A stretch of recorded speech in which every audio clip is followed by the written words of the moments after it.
Bringing you another video on the Deferred Sales Trust and helping you to escape feeling trapped by capital gains tax and the 1031 exchange.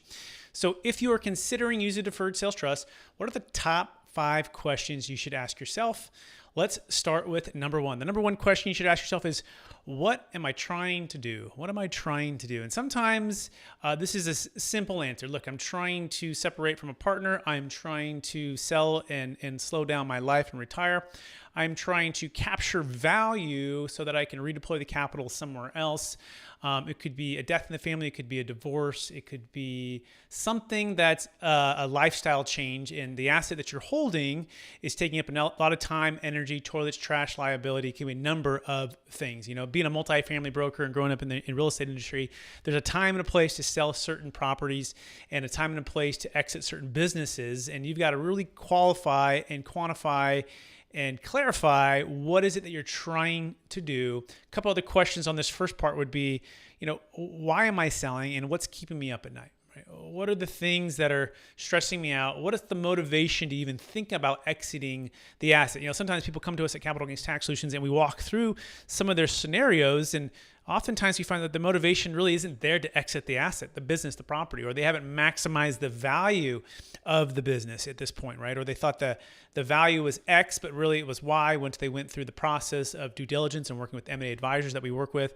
And they found out that, hey, well, maybe if we improve this a little bit more, we can increase the value and sell it at a higher price at different times. So really clarify what you're trying to accomplish, right? And then leads into like the second major question, which is we would encourage you to ask is, what are my passions for my wealth? Like you might have invested into crypto or real estate or a business or have a primary home, and this wealth has accumulated a great deal over time, and you haven't really asked yourself or clarified what's the passion for your wealth? In other words, once you do exit and maybe use the Deferred Sales Trust, what's that going to mean for you to have more cash flow and more opportunities to give or do the things that you want to do, more hobbies, more time to travel, or more time to help other people? In other words, what's your passion for your wealth? What does that look like?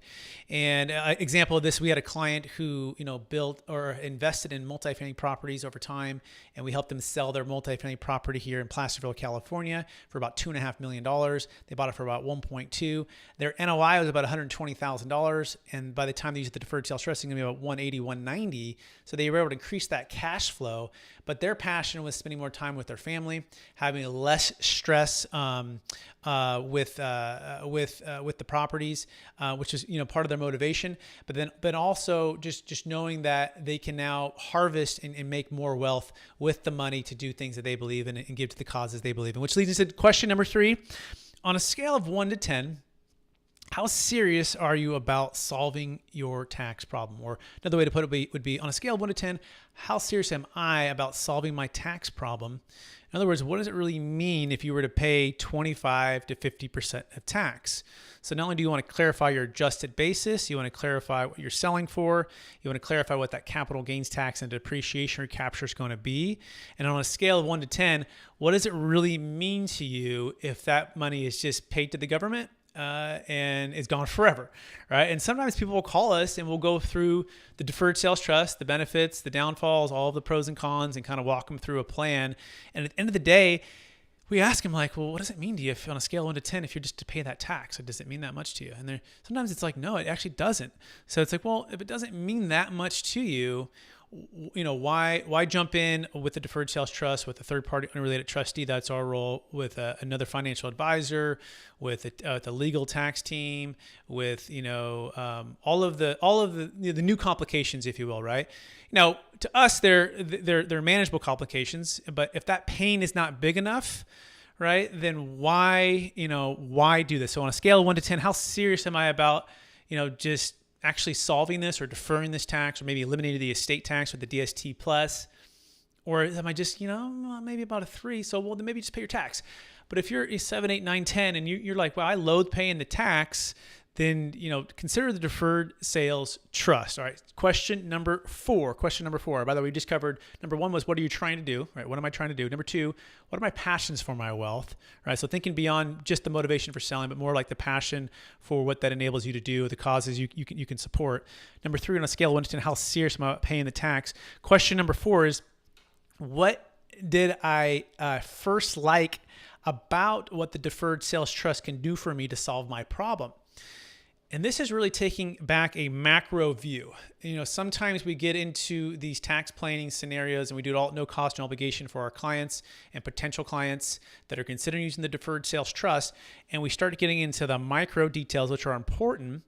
And sometimes these properties or these assets, these sales are over a period of time, 6, 12, 24 months. In fact, working with a business owner, and he had a buyer lined up and everything was ready to go. And then that deal fell apart. And then he had another one and that deal fell apart. Now we're working on the third one.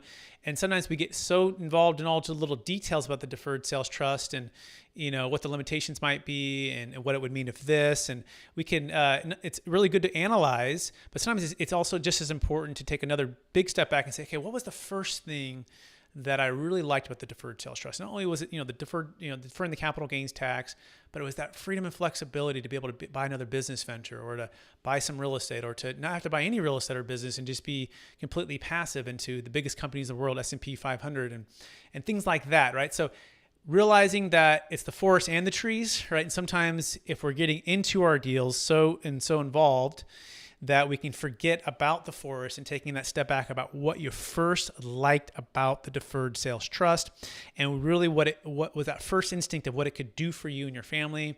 What would it mean for you to have that extra capital working for you rather than, again, paying it and it's gone forever, okay?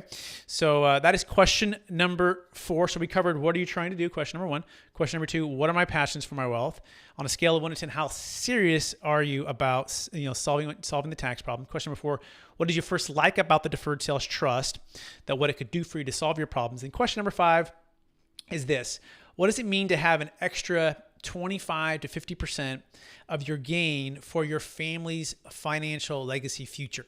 So it's not just about year one, but it's the compounding effect, right? Is it Albert Einstein said the 8th wonder of the world is compounding interest? It might have been the 7th or the 8th, whatever it might be, but it's one of those, right?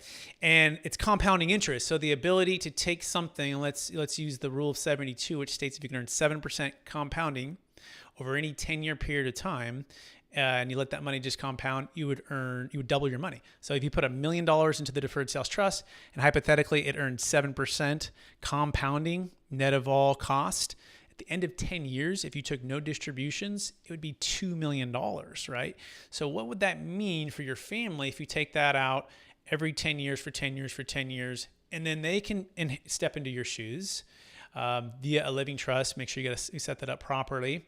And they can continue that compounding interest, right? It's a powerful thing. Now, practically speaking, our clients are taking distributions from the trust, typically starting within the first 2 years, and they're living off the interest, paying that tax as ordinary income tax. If they dip into principal, it's cap gains tax. We have a whole other video series on that, how to make the deferred sales trust an investment, not an expense, and the tax flow planning there. But just thinking that financial family legacy and what it could mean for your family using the laws of compounding interest over a long period of time, right, to create and preserve more wealth with the deferred sales trust. And as well, how can you help others with the capital, right? So some folks come to us and they say, well, Brett, I want to be able to give it away. Well, great. You can use the deferred sales trust, and any distributions you have, you can turn around and pay them off to charity and check with your CPA, but that should just offset the tax on the ordinary income in the given year. And you might have a loss in the future as well in a different asset or property, and then you might take an accelerated payment out of the trust in that given year to offset some gain there. And so there's lots of tax flow planning that we work with you and your CPA, but realize that this can be used for a lot of good for you, for your family, for your family's legacy, and also to be able to give to charity should you want to do that. So those are some of the top 5 questions to ask yourself if you're considering using the deferred sales trust. Hey, if we can help you at all, we want to encourage you to go to capitalgainstaxsolutions.com and help you get clarity if the deferred sales trust is a good fit for you one way or the other. We have no cost, no obligation consultation. You just fill out the form there. Check out our free ebook and check out our other book that's coming out here on Amazon, Building a Tax-Deferred Exit Strategy. So appreciate you watching this video. Please rate, review, subscribe. Please share this with someone who could help. And we look forward to talking